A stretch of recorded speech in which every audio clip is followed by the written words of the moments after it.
Welcome to those of you watching on YouTube. This is Blowing Smoke with Twisted Rico. I'm your host, Steve Riccardo. If you want to hear this entire show with intros, outros, and music, please go to Apple, Spotify, iHeartRadio, Amazon Music, etc. Please welcome to the show Adam Sherman. Thank you, Steve. Thanks for having me, I'm man. laughing because we just had a funny little prelude to this interview where someone's finally telling me that my audio sucks, and I know that, and I didn't say I've that, known I've Steve. known that all along. Ah, I know you didn't say that. I'm I'm just just kind of. trying to make the audio as sweet as possible so everybody can hear everybody. Yeah, all Well, I right. wasn't going to get to this at the beginning, but I know you're a voice lessons teacher, so I should take all the advice that you give Okay, me all about right. my Yeah, voice. I should probably okay. come and get some voice lessons while we're Um, at it here, you know? well, anytime, man. Um, so you're originally from New York, I understand. Whereabouts in That's New right. York?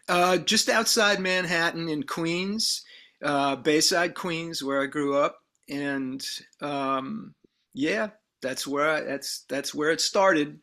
That's like Um, the North Shore or the South Shore, because I that it's it's sort of central. I mean, oh it's yeah, not wait a minute. I'm really. thinking of Long Island. I don't know why I said Well, that. it's at the base, at the very base of Long Island. Because I Is lived in Astoria for a few years when I worked. Yeah, yeah. I was in Astoria is right down the street, right down Northern Boulevard yeah, from Bayside. the N and the R. Yeah. That was a while ago too. I'm not going to tell you what company that was because we're going to get to that. You're going to like that, Okay. or you All might right. not. um, so what was it like growing up in Queens? I mean, that seems like an interesting place to grow up. Well, I mean, it was pretty, it was a little urban, but it was kind of suburban.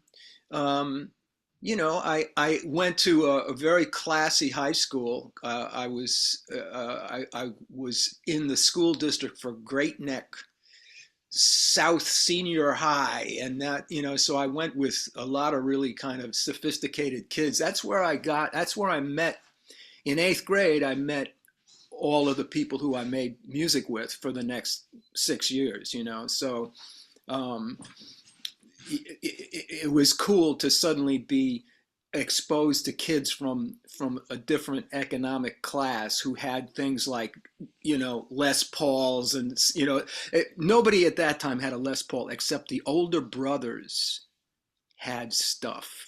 They had John Mayall and the Blues Breakers with Clapton playing, and they'd like let that album kind of like be shown, and then they'd say, well, maybe you should listen to this, and we'd like take it and devour it.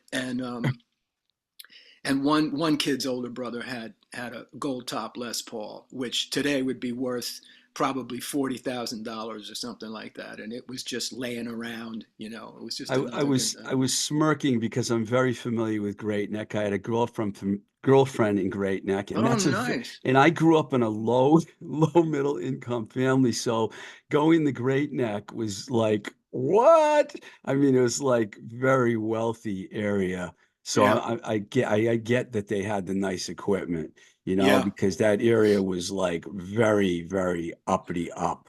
There were some decent restaurants though around there. I remember going to a few restaurants. So Uh, you said you played with the people that you met for 6 years. Was this like a high school Yeah, band? it'd be eighth, ninth, tenth, senior year, um, and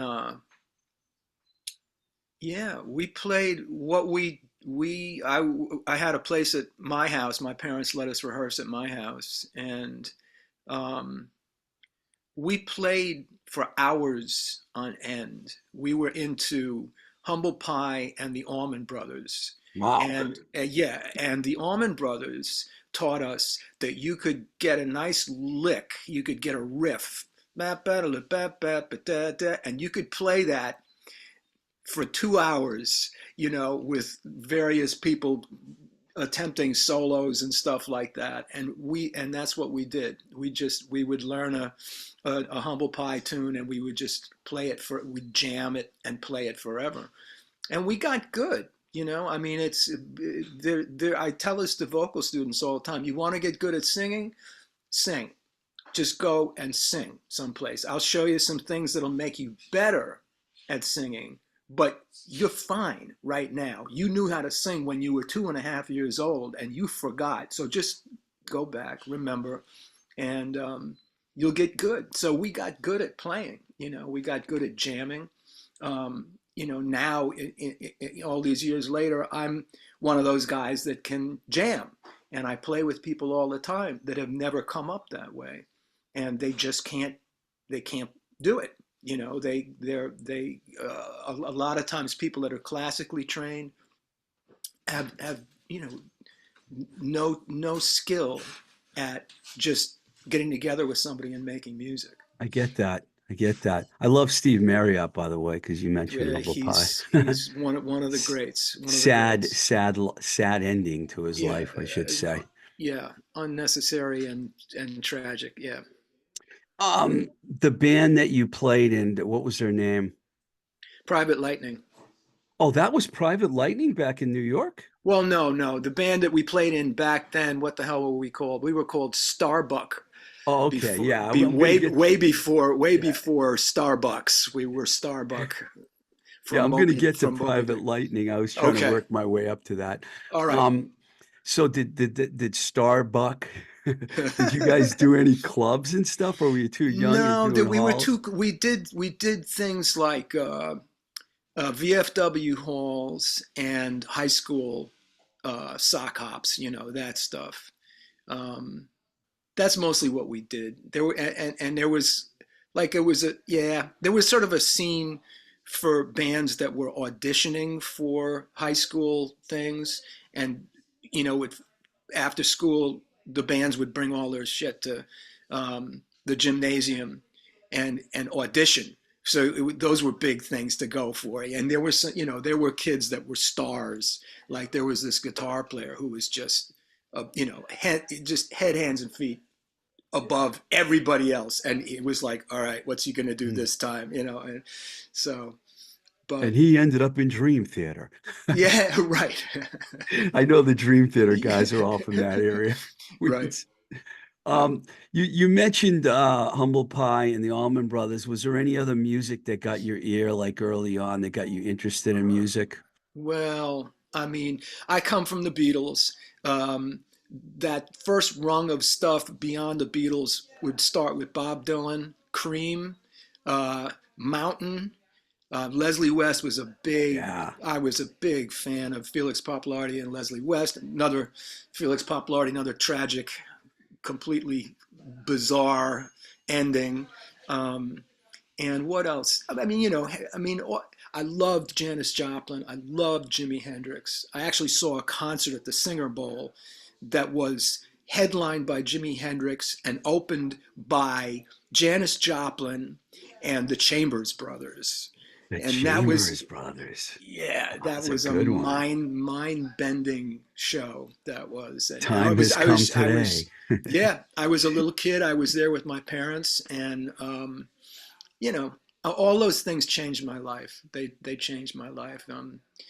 Moby Grape was a band that I loved, and that was the first rock concert that I went to. Was Moby More Grape. tragedy. Oh yeah, well Skip yeah, Spence, right? Yeah. I mean, such a drag, really. You have these people that mean so much. I mean, Skip Spence, I was a kid, but I thought he was the coolest thing in the world, and then to hear later that, he just kind of went down the rabbit hole was I think he, I think hard to he, hear.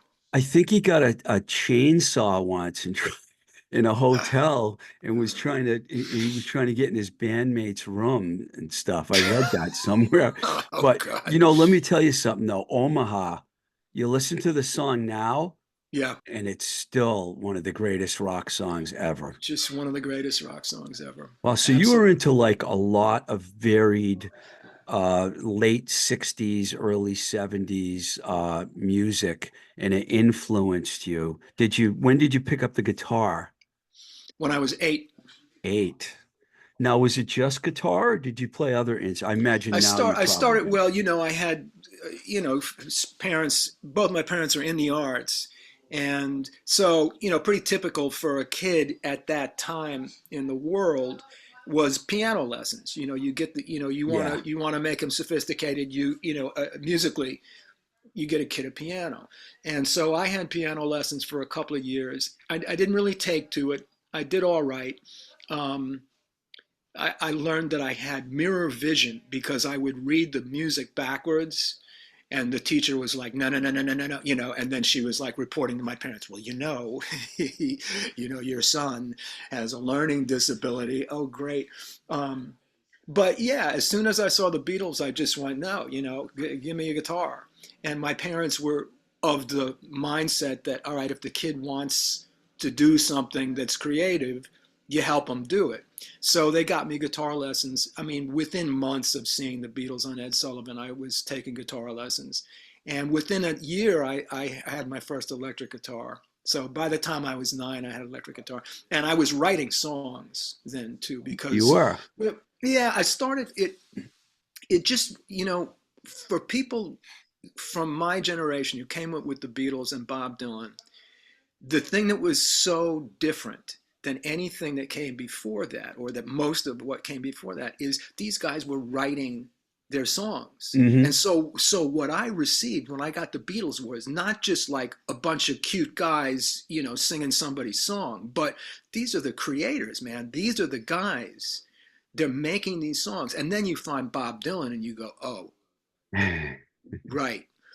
And Phil Oakes and some of these people that were John Prine and stuff, and you find these different musical styles, and they have in common things like the guitar, and that the composer is writing the lyrics and the music to these songs. Yeah. And that so I just bought that. Like, that's the way, so if you want to do it, yeah, I could play a Beatles song, but if I really want to do this, I write my own song.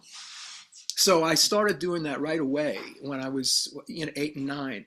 And my dad worked at NBC, and he would bring home because it was available to employees, um, a Wallensack tape recorder, and which is a real a quarter-inch reel-to-reel, Yeah.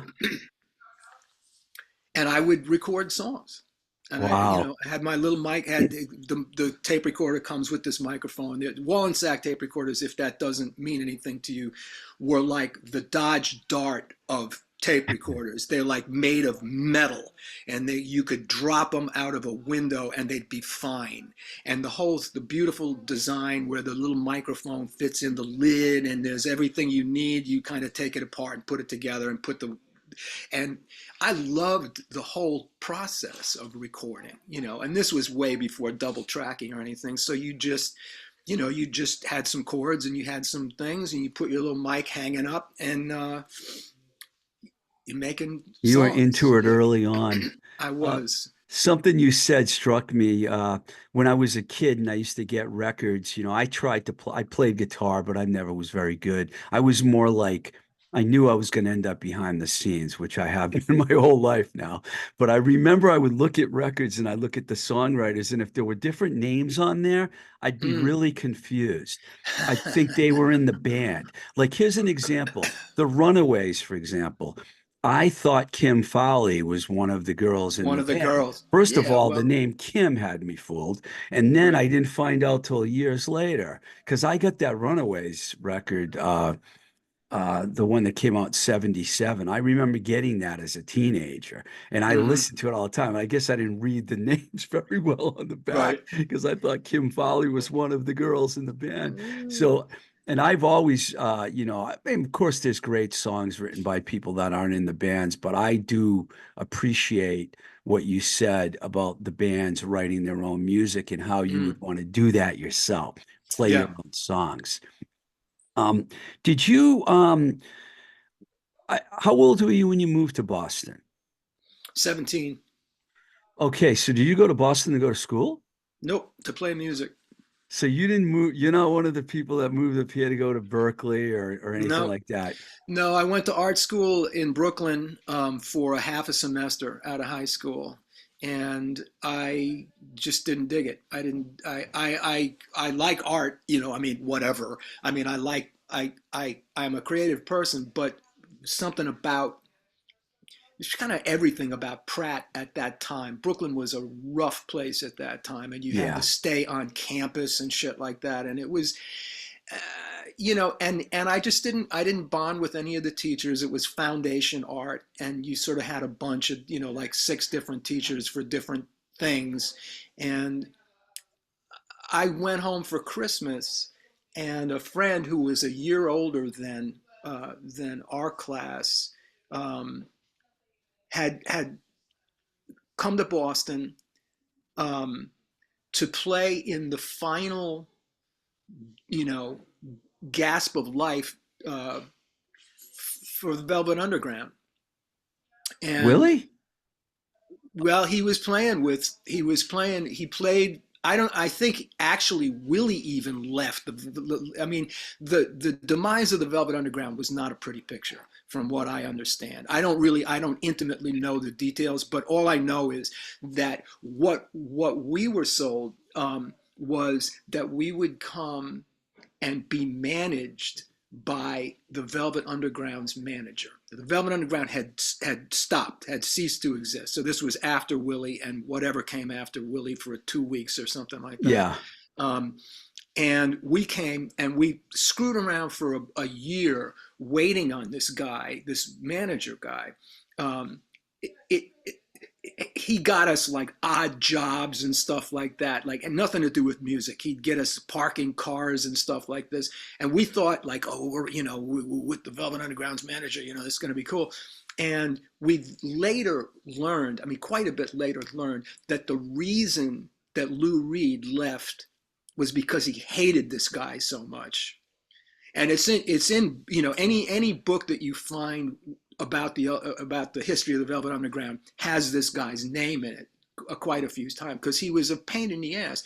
And he really he jerked us around for about a year while I was in so we were in Boston, and one day he took us up to his apartment and showed us black and white 8x10 glossies of like four bands, and it was the Ramones, Talking Heads, Blondie, and Tough Darts or something like that. And he says there's a club in New York called CBGB's, and this is what's happening. This is going to be the next big thing. And we all kind of went, what? And we look at the picture of Talking Heads. Was the first promo picture of Talking Heads with David Byrne looks like an ostrich or something like that. And we were like, what? And the Ramones were, this was all radical at that time, just radical. And, within a year, those bands were coming to what became the Rat at that same time. So CBGB's and the Rat kind of came up together. I think the Rat was actually, the Rat was the Rathskeller, and they were having bands, but it wasn't a scene until I'm thinking we're talking like 75-ish right now. 75, 76. Yeah. Yep. Yeah. Yeah. So did other guys come with you to Boston from New York? A friend came with me, a bass player friend came with me to be in this mythical band. And within, inside of that year of screwing around, he split. He said, that's it. I've had it, And then when nothing happened, that's when I started to think about in that in that period of time, I thought of myself as a guitarist, and I always sang in the high school bands because nobody else would sing. This was just a high school thing, Mm-hmm. just too uptight to sing. But I sang. So I would sing in a bunch of different bands. So I also could, I also was confident as a singer. But I thought of myself as a guitar player. And when the Velvet Underground management thing did not happen, Um, I, uh, I was at loose ends. I didn't know what to do. And, back in that time, and I bet you remember, the Boston Phoenix had like 5 pages of gigs, or 5 pages of classifieds and 2 pages of gigs or something. But it was like, a Yeah. lot of gigs in this paper. And so I would run out on I think it was Saturday mornings when the papers, the real paper and the Phoenix would come out, and grab a copy and scan those. Look at what's happening. Who's happening, and and that's how I got into Private Lightning. And the reason I got in was because I had decided maybe I should be a lead vocalist. Maybe I should forget about the guitar, set the guitar down, and be a lead singer, be like that guy in the middle of the band. Maybe I should. And what became Private Lightning, their advertisement was for, we need a lead vocalist. And they were into bands with they were primarily at that time, and it was a good time to be this. They were into Born to Run era Bruce Springsteen. That's what they loved. Okay. And I had played that record till it was useless, and had fallen in love with Springsteen's 3 albums at that point. Um, so it felt like this is a good move here. Let's see if I can do that. Before we continue with Private Lightning, because that's where I was going. Yeah. Where did you live in Boston when you moved to Boston? Uh, Fenway, in the Fenway on Park Drive when I first got here, and then us, the bass player and the older cat that was the Velvet Underground alumni, got a really awful place on Beacon Hill, like at the bottom, like right off Cambridge Street in Beacon Hill. It was a horrible. It kind of looked all right, but it was just horrible. Because you It said was like Brooklyn was a little rough. Boston was pretty rough around that time as well. it was. I mean, when I was in art school, Brooklyn was seriously. I mean, you took your life in your hands if you left the campus. And I would take the subway into the city, and you would just, I would do it, and I would think, you are an idiot. That you're an idiot. You're gonna have your money taken, and you're gonna get smacked around. And it never happened, but the threat was there at all times.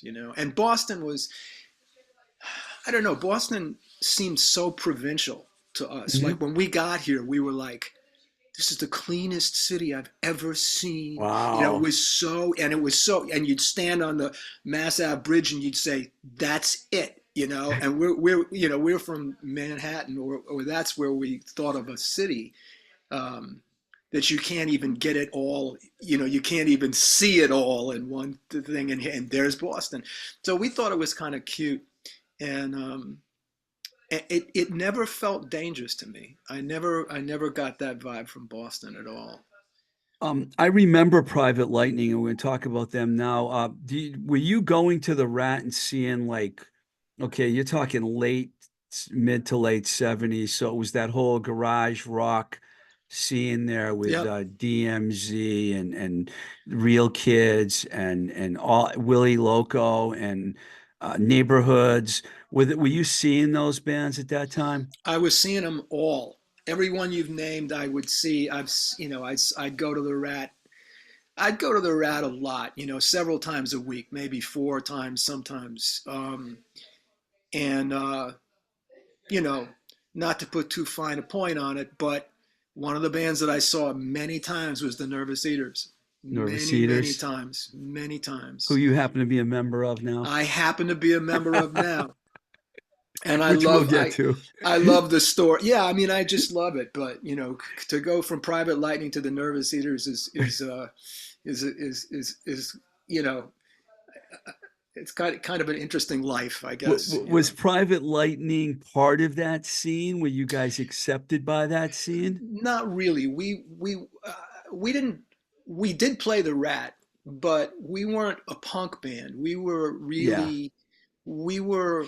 you know, we, as I said, we liked Bruce Springsteen, but we also like at that time we were looking towards a career like Elton John or something like that. Like Really? we wanted to, and we were not crazy with the, we played at the clubs back then were big. And I mean, Uncle Sam's and Hull and a number of places. We also played at colleges back in those days. There were a lot of college gigs in big auditoriums, and we played for a lot of people. And the music did well in that setting. It was, I don't know if bombast is the right, but it was orchestral and it was big and it wasn't like anything else that was happening. So it had a uniqueness. And the songs were good. I mean, the part, for any band that's going to make a mark on you, you got to have good songs. And I was not the primary songwriter in Private Lightning. Paul Van Ness wrote Physical Speed and Song of the Kite and the songs that got recognized. I wrote one on the album. Anyway, yeah. Earlier I alluded to like I lived in Astoria. I was living in LA and my company that I worked for, you ready for this? Uh-huh. A&M Records. All right. Years after you were there, though. I didn't get there till like 91. I worked there in all the 90s. But A&M transferred me to New York and I couldn't afford living and they were paying me 40 grand, which back then was, pretty decent, but it still Yeah. wasn't Manhattan. So I lived in Queens. And that's Yeah. why I mentioned that earlier. Wow. Now, I want to talk to you about the deal with A&M, and I'm going Yeah. to guess here, and I'm going to think. I'm just guessing. I'm going to think David Anderley might have had something to do with your deal. Am I right? Not a familiar name. No. Because he ended up Um, running the A&R department, but it was years later. But his connection was a lot of people he worked with Robin Cable, who went by a lot of different names. And I know he's the engineer that you guys worked with.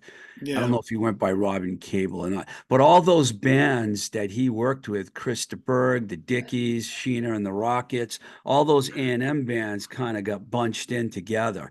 Mhm. Um, who signed you to A&M and how did you, Mark was it, Spector was an A&R guy at that time. was it a New York, was he a New York guy? Because I didn't know they were in New Uh, York at that time. I I I don't honestly know. I think he probably was, but I don't know. So I don't know. did he come up to Boston and see you guys He play? came up to Boston to see us play. He took us into the studio in Boston. Um, we got signed, and he left the record company. That's a familiar story. Did That's a they rec familiar story. did you guys record your album in Boston? No. I didn't think so. We Because recorded it on the island of Montserrat at George Martin's Air Studios, Montserrat. That's where we went because that's where Rob and Jeffrey Cables wanted to work on a Trident board. It was the only Trident board they could find. And so it was out of control. I mean, there's no call for that kind of stuff. We could have recorded it in New York. We could have recorded in Boston. He wanted a Trident board, and then I'm probably talking out of turn, but not really.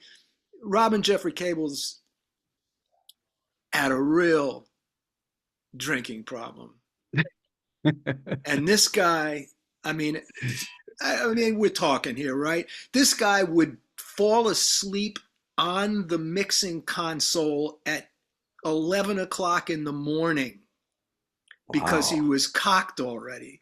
Yeah, and this is and we're on this island, living like royalty with swimming pools and servants and shit like this. I mean, it was a trip. And then we go into the studio and it's like carnage. It was the worst thing. And we would call our management and they'd say, well, just hang out there for a while and hang out. And at one point, and this is how badly we were managed, David Kirschenbaum, who was the vice president, did you know David Kirschenbaum? Uh, David Kirschenbaum said, "Do you want me to come and take over this project?" And our idiot management said, "Nah." So, I mean, wow. yeah, we came close to maybe making a record that would have gone somewhere. And um, I just told this, I was just talking to Carissa about it in the car. We, I lost my train of thought, but yeah, no, it was not a good, it was a really tragic experience. Of course, Because I think, yeah, I said, of course, I didn't expect to hear that because had such a reputation from Trident, working with, Roy Thomas Baker. I mean, Queen was very involved with Trident. They worked yeah. at that studio a lot. So, but you know what? I'm not surprised because you guys were a new band. It was your first record. I mean, he was working with his career kind of went in a weird direction. He ended up with all these new and up and coming bands. Did you feel like it was worth it when it was all done? Because I can tell now that you think it was kind of a Uh, waste. But when the record was done, how did you feel? we didn't like it. You didn't We like didn't it. like it. And then it got mastered badly. I mean, it was just one fuck up after another. And, we just didn't really, we really, Private Lightning was a bunch of very educated, very smart people. And we thought we knew what we were doing. And in retrospect, we blew it again and again and again. We did things that cemented our failure without even knowing it. And only in probably hindsight would I be able to confidently say, it was a big mistake. A&M was trying to find us a producer. The role that they took was, we're going to show you some producers and let them come up to Boston and hear you guys play live, and you're going to choose a producer. And we didn't get it. We thought, oh, we're going to get to look at a whole bunch of producers. So they bring up, I mean, Jeff Glicksman, who produced Kansas and had this solid track record. He was kind of a Southern guy. And we just were so fucking snotty. We just thought, well, there are going to be so many other producers. We need to see someone better than this. And, and had we, and here's the hindsight, had we just said, you know what? This guy has had a really good track record. He's cool. He's friendly. He's down to earth. He wants to take us to another state he wanted to take us down south to record someplace. We could have just said yes, and the whole story would be different. The Mm, whole story would be yeah. different. And we said no. And we saw so many producers to the point where A&M finally said, you know what? You're done. You're going with Robin Cable. We'd never met the guy. He'd never heard the band live. It was Oh, just we've hadn't, and he was a staff producer, right? You knew that, right? yeah. Yeah, and that was done. It was done. Mm. And then it went into his court. Oh, I got to work on a Trident board. Oh, we got to go to Montserrat. We're just like idiots going, what? Oh, Montserrat, that sounds cool. And, all this money going out, and we don't realize we're not in their good graces right now. They think we're a pain in the ass, and they're just going to go through with this. But the chances of this being like a successful story are very slim. Did you go to LA and ever meet with people out in LA? Did you meet Herb? Yeah, no, never met her. Met, Herb Albert the people we're talking about. second, Herb Albert. yeah, Herb Albert, yeah. Um, let's see, Jeffrey, head of marketing. Um, These guys are all before my time. I don't think yeah, right. anyone I ended up Uh, working with was, well, I did meet Herb. He was on his way out though. He had just sold the company to Polygram when I started working for A&M. yeah, Trying to think. Charlie Miner was probably there back then, radio yeah. guy. but I Yeah. can't remember. I'm having of course, now that I'm trying to think of all the old guys, I can't. Uh, Bob Garcia, but mm, I'm surprised that, to hear this story because I always thought A&M when they in their earlier days, even by the time when I got there, it was, I worked with Soundgarden, Sheryl Crow, Blues Traveler, Brian Adams was still there, Sting was still there, but back in the old days, they had so many cool bands, yeah, and it was just yeah. a cool label. So I'm sorry to hear the experience. Can you tell me how it ended? Because I heard something somewhere, and I heard it didn't end really well with you guys at A&M. Like there was was there an argument or something with your singer and the label or something, or am I getting that No, wrong? no, it just fizzled. It fizzled out. So they just Uh, dropped you after one record. that right. And we this was part of a conversation I had yesterday too, just by chance. Some bands would get dropped. I guess the thing was that we had a contract for multiple albums, so I guess they were kind of on the hook, and they just said to us. I mean, they didn't say it, but I mean, what happened was um, they just let us go, and so all the money that they had put into the recording, um, they just ate that. It was just a tax write-off for them. Um, but the contract that said we were going to get 3 albums was just a joke, basically. Like, why do I have a contract if you can just say, well, you know what, guys, we're done? That happens. And That happened a lot to a lot yeah, of bands getting yeah. dropped after the first record. So I thought of what I was going to say. It's just a little music industry type thing that people don't think about. Our record was released the same week, and I was in the art department and I saw the covers of the other ones. Ours was released the same week, the same day, I think, as The Police, Joe Jackson, and Bryan Adams. And Bryan Adams at that time was an unknown Canadian singer, and he had good management. So he got picked up for the next record, and we got X'd out. It's just, hey man, luck of the draw. It's how it went down. I mean, I don't think we played our cards right, but that I will say again because I really feel it. It's only in hindsight that I know we were smart, but we didn't know the music industry, and we thought we could just use logic, and that wasn't going to work. So Yeah. Um, were you, I mean, I know we can talk about the souls in a second, but was there a time in between that you needed to recover from that oh yeah, experience? oh yeah. Yeah, I took a year.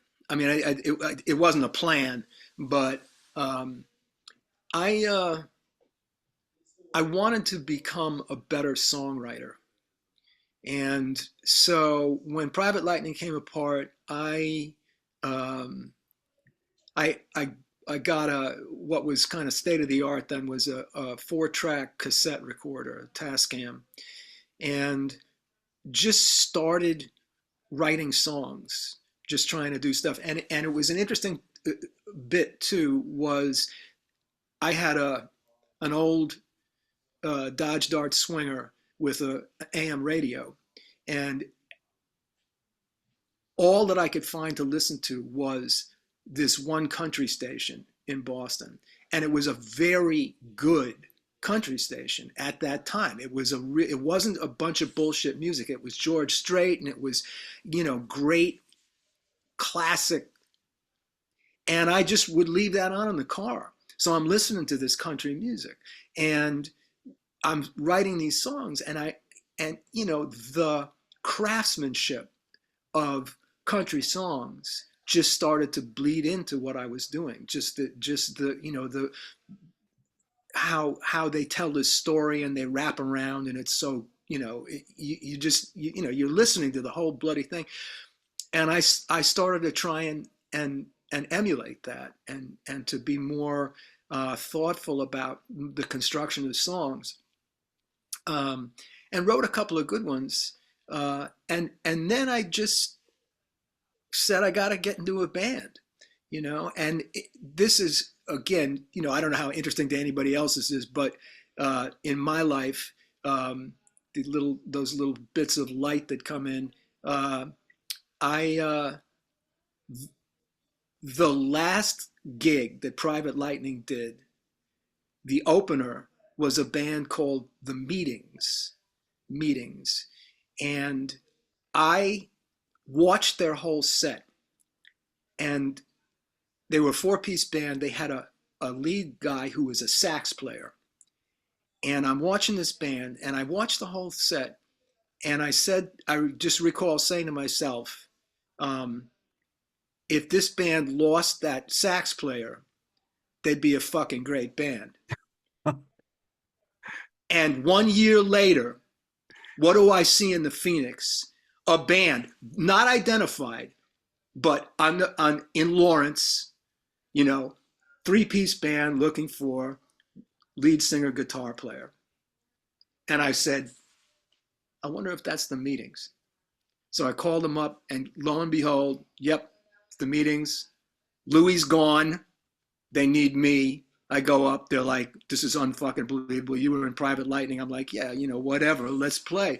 And the soul, and we just did the souls. And that became my vehicle for songwriting. That became, now I have a reason to write songs because I can perform them, with this band. And yeah.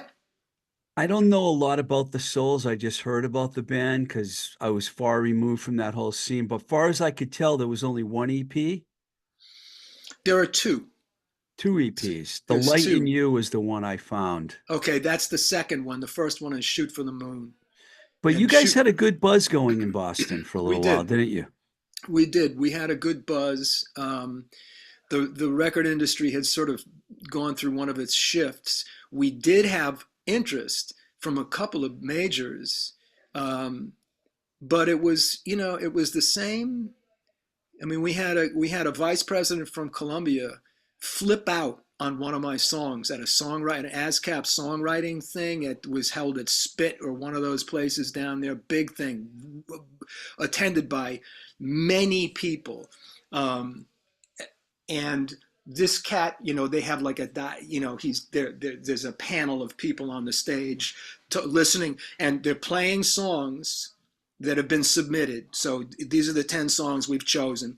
They're playing songs on the sound system. Everybody's sitting there and listening. And then the panel talks about the songs. Well, this, this, and it's got this, but, it could use some of this, and they're doing this. And this fucking guy from Columbia Records plays my tune, and he goes, who wrote this song? This big room full of people. And I go, I did. And he goes, I want to talk to you at the break. He said this from Wow. the stage. Yeah. And I'm like, okay, all right. And we thought for about 2 weeks that we were going to get a deal with Columbia. And Wow. they told us, they called our manager. He called our manager and said, I'm on my floor at Columbia.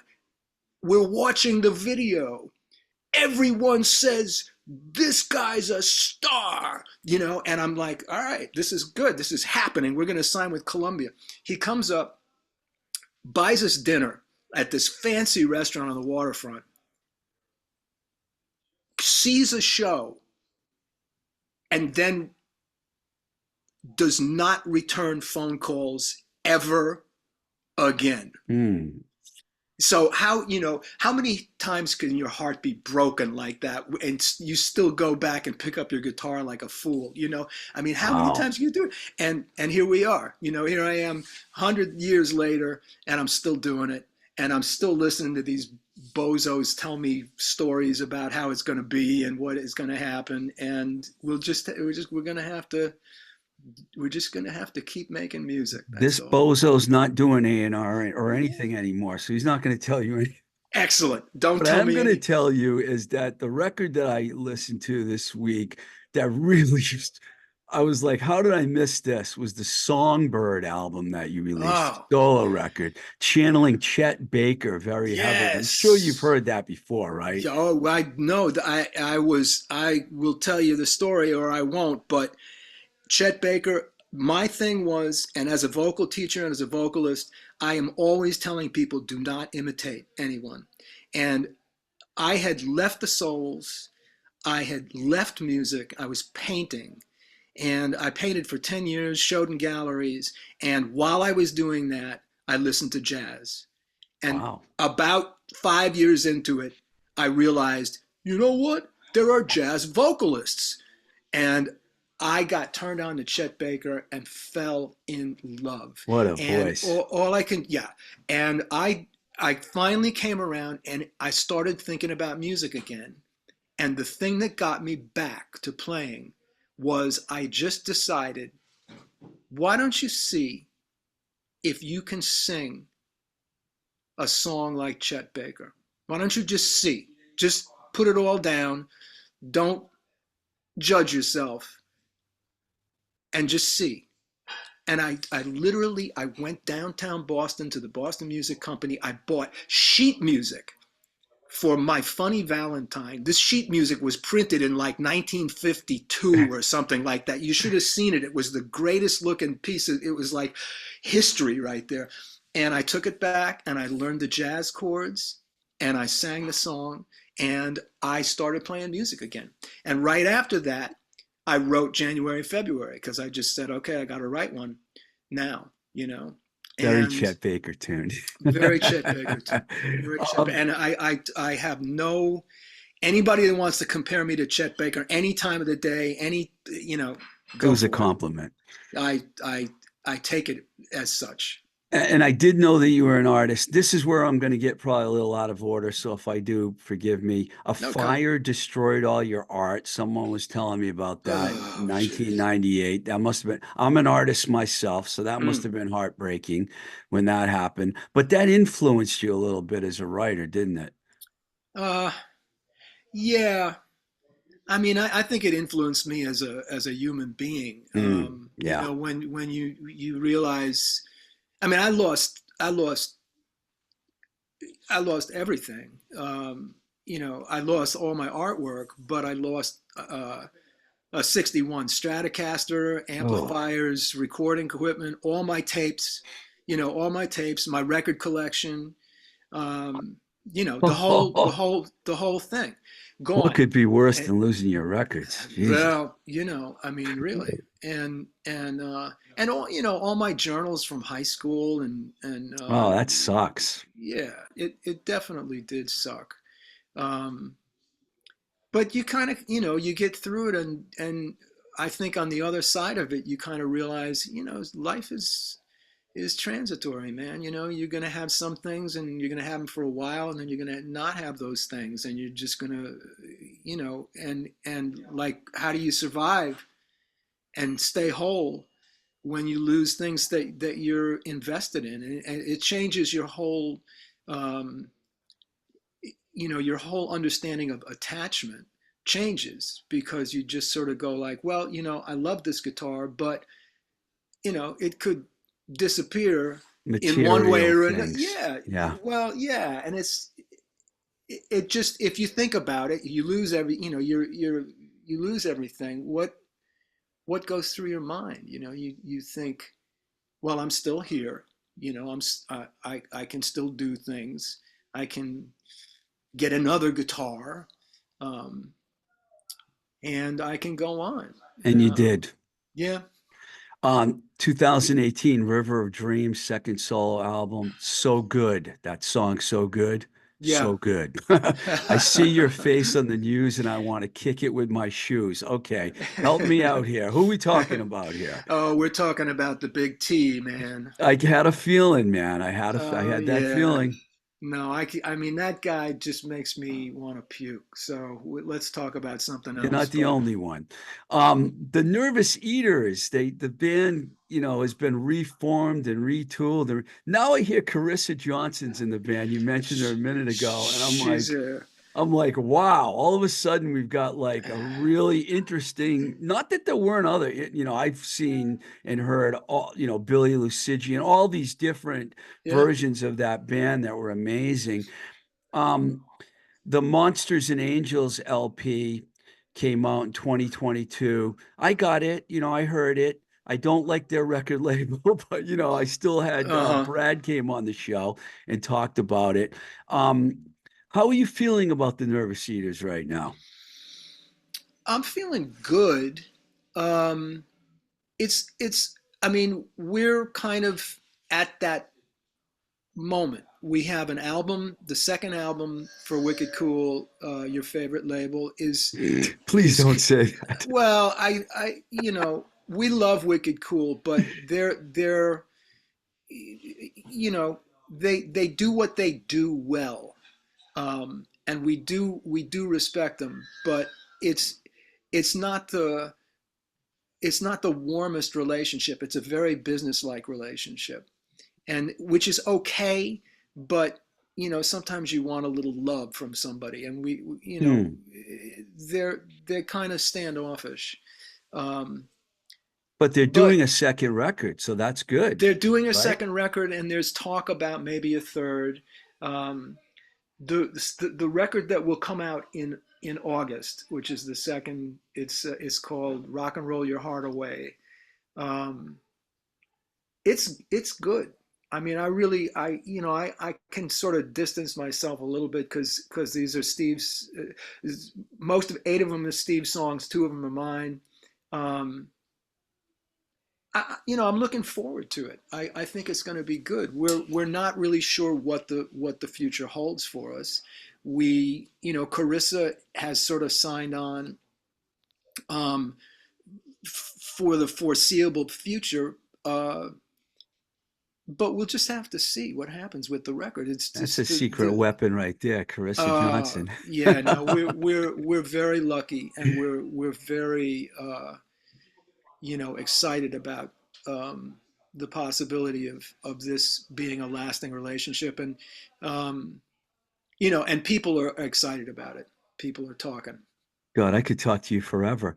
There's so much to talk about, but if you think, and that's the real reason why you're here, Rock Garden, featuring a saxophone player named Dana Colley, please don't. He doesn't have to get kicked out of the band like the other.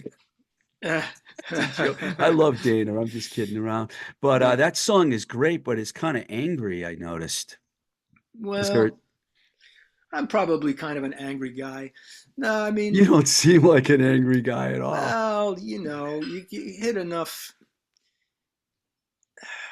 Are you It's frustrated because you haven't gone farther with your music career? Could that be it? I mean, sure, sure. I mean, I see people every day that I think, I you have this. This is unlovely stuff, but I see new artists all the time, and I think, what the fuck, this is and then you just realize, hey man, it is luck of the draw. You could write the greatest song in the world, and if you don't get it to the ears that are going to be able to move it to some other level, it that's it. You get to listen to it on your home stereo, and play it for your friends, but uh, you know you're not going to be Bad Bunny. See, that's the thing too. We were talking about Songbird before, and I listened to that record, and I'm like, this is a great record, but why didn't I ever hear this before? It was only till I just did a deep dive in the last week into Adam Sherman. See, there's so much stuff out there, but I do remember a famous writer, and I can't remember which one from Rolling Stone, saying that if you put something out that's really good, eventually somebody's going to find it. And I mean, so that's a reason right there why I think a lot of musicians keep going, because you got to have hope that someone's going to hear your music. Now, I think you're writing. I watched your Tiny Desk submission. I like the song you did on that, and this new track that you got on Rock Garden is really good. I mean, it seems like there's no limitations. You can't put a limitation on it. You can just keep doing it, right? Right. You just keep doing it. I mean, and if you lose your interest in it, you stop and you do something else. I mean, there's no, it's pretty simple. If I want to be a songwriter, I write songs. That's what I do. And if I want to get those songs to people's ears, the best way I can do it is to sit down in front of them and play them. Here And you do you a lot of that now too, don't you? You do like plowing stars in some I places. got Yeah, I got very lucky with the Plow and Stars. I have always, I mean, for as long as I can remember, I have wanted, have lusted after uh, a residency somewhere where you become familiar with a space and you are able to kind of move to the next level with that space. You become very comfortable there, and you know how to present yourself, and you know what to expect, and you can do a really good job doing that. And Jim Siri at the Plow was Nice guy. kind enough to give me a chance. Um, we draw people. We're good. We play our hearts out, and it works. It just works. So that right now, that as a solo artist, that's what I'm doing, and we're working with Rock Garden Records. We're working to try and get some other venues lined up, and they're doing some showcases in July at at Warehouse 11, which is a newish space, very art centric space in Union Square, Somerville, and there'll be Really? a yeah. Oh, it's you know where the jungle is. You know where the jungle Yeah, is. yeah, I do. Okay, just walk right past the jungle and look to your right, and there it is. Wow. That's yeah, and it's a good size space. It's like 150, 170 people, um, and they're the Rock Garden Records. Todd and Lisa are planning to do the next showcase there, a 2 night event with, with all the bands or most of the bands from Rock Garden Records. It's great that there's another venue down there. I spent a lot of time at New Alliance, which is walking distance from their Yeah, New Alliance yeah, studios. That's fantastic. I yeah, didn't know there was another venue. yeah. Um, Before I let you go, I just want to ask you about music and if you're listening to a lot of new music today and what you've been listening to lately. I mean, is there, and you seem like you probably listen to vinyl. I'm a vinyl guy. You a vinyl guy? Well, I lost all my vinyl, so my record collection is kind of anemic at this point. Um, It's hard to replace stuff like that. oh, I mean, yeah. I mean, to go out and buy Axis Bold as Love or something like that. You just sort of feel like, For $35. yeah, for $35, and then you put this one record on your shelf. Yeah, there it is. It's my favorite Jimi Hendrix. Um, yeah, I don't know. I don't listen to a tremendous amount of new music. I just don't. The stuff that turns me on, like I love Lucinda Williams. I Oh, me love too. I love Nick Cave. I will listen to new Lucinda Williams or new Nick Cave. Who else do I love? Essence, by the way, is like one of my all-time Man, favorite records. is that one of the greatest records Unbelievable. ever made? I mean, everything about it, including the sound of the drums, is just Charlie put a un. stamp on that one. Charlie Sexton plays on every song, and he Uh, really them two together, wow, fantastic. fantastic.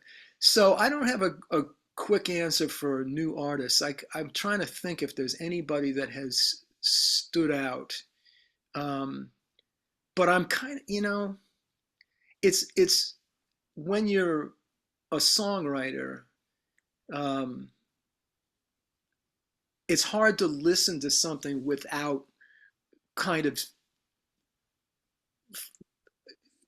putting it up against your template for like how should this be put together and stuff, and you listen to it and you kind of go, yeah, that's good, that's okay, but I'm not running out and buying your album Right. because I like everybody else because I can watch it on YouTube, or I can Spotify it, and I don't need to pay you or think about you or anything. I just need to listen to your song and go away happy, I guess. I don't know, but Well, I have a problem with spending money on records, unfortunately. But there could be a lot worse habits than that, you know? yeah. Adam, great talking to you. What a story, man. I mean, you Steve, got, thank you, Steve. You know, this has been so pleasant. It's hardly like an interview. It's just been a nice chat. and you forgive me for being a former A&M Records employee, I hope. Oh, believe me, man. You know, if I held people responsible for where they've been, we you know, and if I was held responsible for where I've been, we'd be nowhere. Oh, one more thing. When you do Yeah. the Plow and Stars thing, is there a set schedule? Because we can plug that if you want. When do Oh, you, thank you. Yeah. I can plug a couple of things. One is we're there every second Sunday from 4 to 6, every second Sunday, and the next one I believe is uh, May 12th. I Porter think. Square in Cambridge, right? No, it's between Central and Harvard on Mass Oh, I'm Ave. sorry. Central and Harvard. I don't know why I said Porter. I was thinking of Toad. Yeah, Yeah, okay. yeah, yeah. Toto's up there. Yeah, between Central and Harvard on Mass Ave. It's good Yeah, room. They still good serve room. food there? Oh, it's great food. And then the other thing to plug is June 26th and 27th, I believe. It's either 26th or the 27th and 28th. I think it's 26th and 27th. I think that's when the showcase, the Rock Garden Records showcase, is going to be at Warehouse 11 in Union Square. Yeah, Todd and Lisa will definitely remind me about that and probably Oh, even come yeah, yeah. back on the show, because Okay, good. they're like I talk to them a lot. They're good people. So, Adam, thank you very much, man. Well, you are welcome. Thank you for having me. All right, good luck to you, man. Keep making music because you're fucking Oh, I great. will. All right. Uh, Thank you, Steve. All right, have a great day, man.